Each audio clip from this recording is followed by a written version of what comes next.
Hello students, welcome to my YouTube channel Eklavya official. देखिए students, आपको इस चैनल पे क्लास 11 12 बीएससी एमएससी फिजिक्स की टॉपिक्स की सुपर इजीएस्ट एक्सप्लेनेशन देखने को मिलती है। और आज का जो हमारा टॉपिक है वो क्लास 12 चैप्टर 2 का एनर्जी स्टोर्ड इन कैपेसिटर। देखिए, energy stored in capacitor heading में हमें क्या पढ़ना है, कितनी एनर्जी कैपेसिटर स्टोर करता है उसको कैलकुलेट करना है। अब देखिए क्या होता है, कैपेसिटर एक छोटी जगह पे बहुत सारे एनर्जीज को अपने अंदर स्टोर कर लेता है। तो स्टोर करता है और उसको फिर जहां जरूरत पड़ती है वहां पे उस एनर्जी को ट्रांसफर करता है, यही इसका काम है। तो एनर्जी कैसे स्टोर करता है या एनर्जी कितनी स्टोर होती है उसको हम कैसे कैलकुलेट करेंगे। तो देखिए, पहले से अगर प्लेट पे कोई अगर चार्ज है, सपोज दैट कोई प्लेट है और उसके ऊपर पहले से कोई चार्ज है, तो दूसरे चार्ज को ले जाने में कुछ वर्क डन करना पड़ेगा। यदि पहले से कोई चार्ज नहीं है तो किसी चार्ज को लेके जाने में उस प्लेट पे कोई वर्क डन नहीं करना पड़ेगा। बट अगर पहले से कोई पॉजिटिव चार्ज है और फिर दोबारा आप किसी पॉजिटिव चार्ज को लेके जा रहे हैं प्लेट पे, तो पॉजिटिव पॉजिटिव क्या करता है, रिपेल करता है। और रिपेल करेगा तो एक्सटर्नल वर्क डन करना पड़ेगा, तभी तो वो जा पाएगा। क्योंकि रिपेल करेगा तो उसके खिलाफ काम करेगा। तो हमें क्या करना है, हमें उसको वहां पे लेके जाना है, तो हमें वर्क डन करना पड़ेगा। और जो भी वर्क डन हम करते हैं उस बैटरी के द्वारा, जो भी बैटरी हम लगाए रहते हैं, जो वर्क डन करते हैं वही इलेक्ट्रोस्टैटिक पोटेंशियल एनर्जी के फॉर्म में उसमें स्टोर हो जाता है। और उसी को कहा जाता है एनर्जी स्टोर्ड इन कैपेसिटर। तो कैसे क्या हमारी इसमें अप्रोच रहेगी, तो देखिए सबसे पहले इस फिगर को देखिए। तो हमने प्लेट मान लिया है, एक की यहां मान लिया है, एक बैटरी मान लिया है, जिसका पोटेंशियल हमारा कैपिटल वी है। ठीक है, कैपिटल वी है। अब जैसे ही इस की को हम यहां प्लेस करते हैं, जैसे ही इस की को इससे हम जोड़ेंगे तो होगा क्या, यहां से चार्ज फ्लो होने लगेगी इस प्लेट के ऊपर। अब देखिए फिलहाल तो कोई चार्ज इसमें दिखाई नहीं दे रही है, बट बैटरी क्या करेगा, धीरे धीरे इसमें चार्ज को फ्लो कराएगा। अब जब चार्ज फ्लो कराएगा तो हम मान लेते हैं जो चार्ज फ्लो कर रही है वो क्या, डीक्यू फ्लो कर रही है चार्ज इसमें। तो मान लेते हैं कुछ यहां पे चार्ज आके आपका स्टोर हो गया, ये चार्ज आके स्टोर हो गया यहां पे। तो क्या करेगा, धीरे धीरे चार्ज को भेजेगा और धीरे धीरे कैपेसिटर चार्ज होगा ना। इकट्ठे एक बैग तो चार्ज होगा नहीं, इंस्टेंट प्रोसेस तो ये होता नहीं है, धीरे धीरे होता है।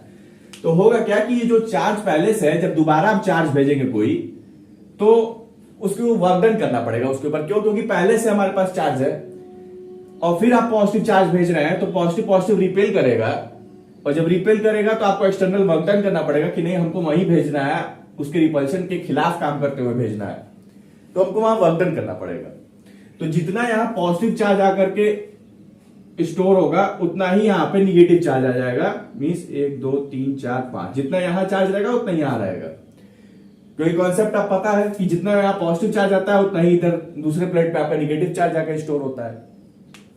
तो जैसे ही ये चार्जेस आपके आएंगे, इसका कितना पोटेंशियल होगा, अगर देखा जाए कि इसका पोटेंशियल है कितना, तो हम क्या बताएंगे कितना पोटेंशियल होगा। तो धीरे धीरे चार्ज स्टोर होगा। जब फुल चार्ज हो जाएगा तब तो बोलेंगे कि हाँ टोटल चार्ज स्टोर हो गया है। लेकिन इंस्टेंट प्रोसेस टोटल चार्ज तो स्टोर होगा नहीं, धीरे धीरे चार्ज स्टोर होगा। कहने का मतलब ये है कि बूंद अगर किसी गिलास में अगर पानी भर रहा है, अगर बूंद गिलास में पानी भरेगा तो कुछ देर के बाद पूरा गिलास भर जाएगा लबालब एकदम पानी से। ये कहने का मतलब है। तो इकट्ठे चार्ज नहीं होगा, एक एक धीरे धीरे करके थोड़ा थोड़ा चार्ज आकर के स्टोर होता जाएगा। तब जाकर के जब फुल चार्ज होगा तो हम कहेंगे टोटल चार्ज इसमें स्टोर हो गया है। तो यहां पे पॉजिटिव चार्ज आ रहा है, यहां पे निगेटिव चार्ज आ रहा है। तो यहां पे जो पोटेंशियल यहां पे बन रहा है, जो पोटेंशियल यहां बनेगा वो कितना पोटेंशियल होगा, तो जो पोटेंशियल डिफरेंस होगा वो स्मॉल v बराबर q अपॉन में c होगा। स्मॉल v क्यों बोल रहे हैं, क्योंकि कैपिटल V से तो बैटरी को हम डिनोट किए हैं, बैटरी के पोटेंशियल डिफरेंस को हमने डिनोट किया कैपिटल V से। तो यहां पे जो चार्ज हमारा dq ले जाएगा यहां पे, तो जब चार्ज dq यहां पे आएगा तो इसके बीच का पोटेंशियल डिफरेंस कितना होगा, उसको हम कैसे रिप्रेजेंट करेंगे। तो उसको हम स्मॉल v से रिप्रेजेंट कर रहे हैं, क्योंकि कैपिटल V से रिप्रेजेंट करने का मतलब ये है कि आपका कैपेसिटर टोटली फुल्ली चार्ज हो गया, तब उसको हम पूरा टोटली फुल्ली चार्ज को हम कैपिटल V से रिप्रेजेंट कर सकते हैं, जैसे हम यहाँ पे कैपिटल V से रिप्रेजेंट कर रहे हैं। बट इकट्ठे तो चार्ज होगा नहीं, धीरे धीरे चार्ज होगा। तो उस छोटे चार्ज का पोटेंशियल हमने स्मॉल v से दिखाया है। अब जब यहां पे पॉजिटिव और निगेटिव आ गया, तो पॉजिटिव निगेटिव आने के बाद यहां पे एक इलेक्ट्रिक फील्ड जो है उत्पन्न होगी, जैसा प्लस और माइनस है।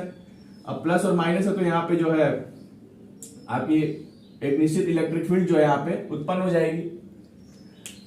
तो इतना प्रोसेस आप लोग समझ गए होंगे कि किस प्रकार से चार्ज आकर के इसमें स्टोर हो रहा है। अब जो वर्क डन हम करा रहे हैं, जो भाई वर्क डन तो हो ही रहा है, ये पहले से पॉजिटिव चार्ज है और डीक्यू पॉजिटिव चार्ज आ रहा है, तो रिपल्शन करेंगे तो वर्क डन कराना पड़ेगा। तो वर्क डन हो रहा है तो वो उस वही वर्क डन जो है इलेक्ट्रोस्टैटिक पोटेंशियल एनर्जी के फॉर्म में स्टोर होता है। अब उसी को हमको निकालना है, उस वर्क डन को निकालना है। वर्क डन जैसे निकल जाएगा उसी को हम यू कहेंगे इलेक्ट्रोस्टैटिक पोटेंशियल एनर्जी। तो उसको निकालने के लिए अब हमें क्या करना है, उसके पहले हम कुछ थ्योरी देख लेते हैं कि क्या हम लोग को लिख के आना है एग्जाम में। The energy stored in a capacitor is the same as the work done to build up the charge on the plates by external source battery of the voltage। अब देखिए कितनी एनर्जी आपका कैपेसिटर स्टोर कर रहा है, वो उतना ही store करेगा। सेम होगा, सेम एज क्या सेम होगा कि जितना वर्क डन ये बिल्ड करेगा चार्ज को, प्लेट्स के ऊपर चार्ज को ले आने में एक्सटर्नल बैटरी के द्वारा, उतना ही ये उसी के बराबर चार्ज को स्टोर करेगा। ये बात कह रहा है। तो कहने का मतलब सिंपल सा ये है कि इसमें कितनी एनर्जी स्टोर होगी। भाई जितना आप वर्क डन कराएंगे वही इलेक्ट्रोस्टैटिक एनर्जी के फॉर्म में स्टोर हो जाता है, इलेक्ट्रोस्टैटिक पोटेंशियल एनर्जी के फॉर्म में स्टोर होता है, और उसी को हम क्या बोलते हैं, उतनी ही एनर्जी वो स्टोर कर रहा है। सिंपल सा, ठीक है। आगे, let two plates of capacitor are initially uncharged. हम पहले मान लेते हैं कि हमारे पास दो प्लेट्स है, वो पहले जो है चार्ज नहीं, अनचार्ज है। Now the charge is transferred to one plate in very small installments of dq। अब कह रहा है कि अब ये जो अनचार्ज प्लेट था उस पर धीरे धीरे आपका जो है चार्ज आ रहा है डीक्यू के फॉर्म में, छोटे चार्ज के फॉर्म में धीरे धीरे जब चार्ज आना इसके ऊपर शुरू हो रहा है। And equal and opposite charge induces on the other plate. अगर मान लीजिए यहाँ पे पॉजिटिव चार्ज है तो इसका जस्ट इक्वल और अपोजिट यहाँ पे इंड्यूस हो जाएगा, यहाँ पे निगेटिव आ जाएगा, ठीक।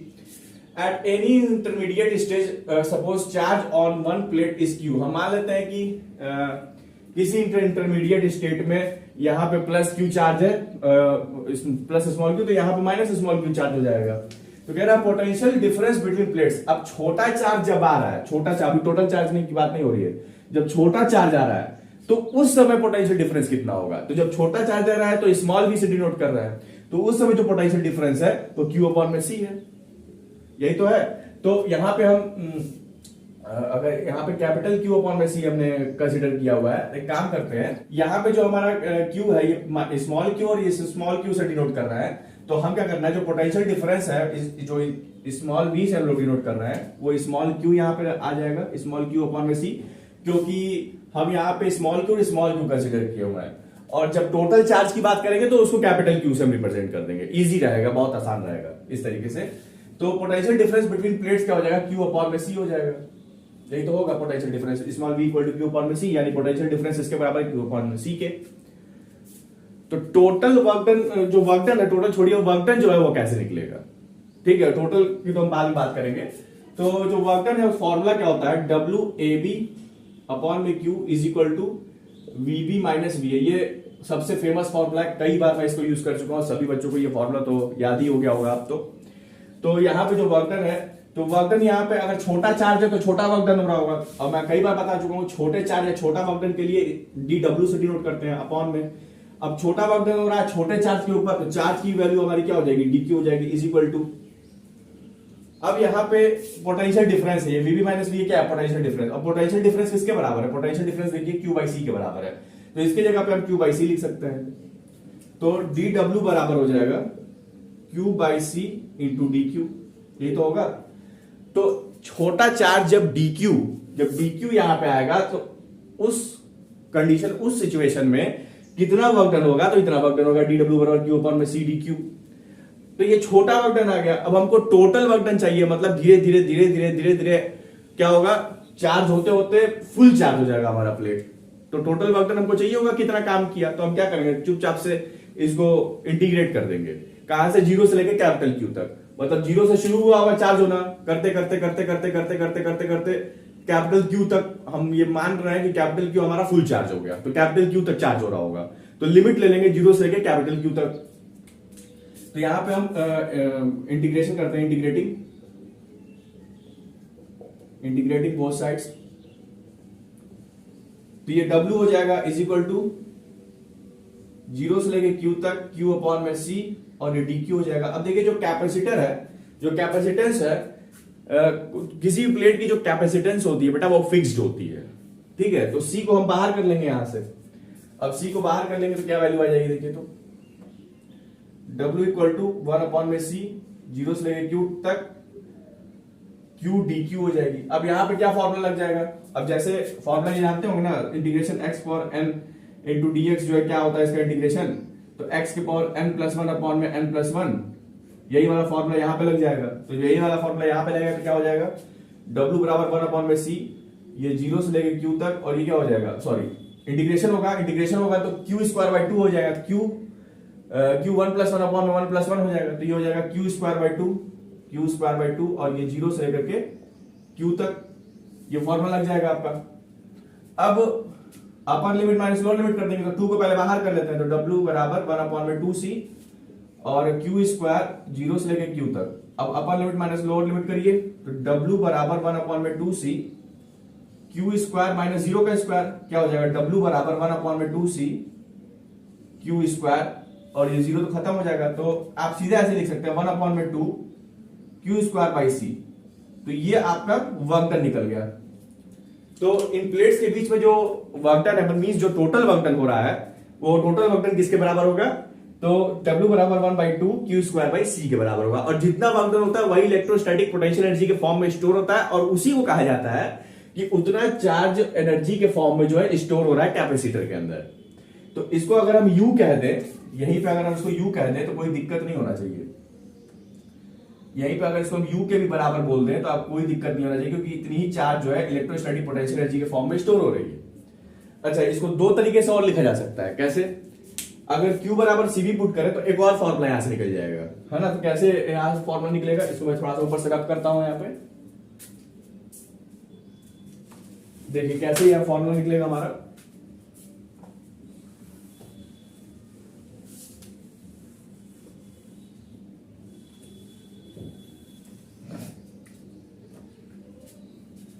अब देखिए यही पुट कर रहा है Q बराबर C, Q बराबर CV, तो Q बराबर CV अगर पुट करें तो हमारा क्या फॉर्मूला है, U बराबर, यही लिखता हूं, U बराबर W बराबर 1/2 Q²/c।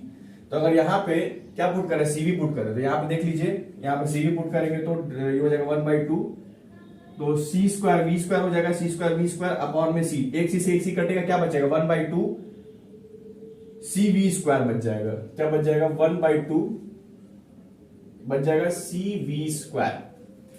तो एक फॉर्मूला तो आपका ये हो गया, ये भी फॉर्मूला है आपका इलेक्ट्रोस्टैटिक पोटेंशियल एनर्जी या वर्क डन को ये भी शो करता है।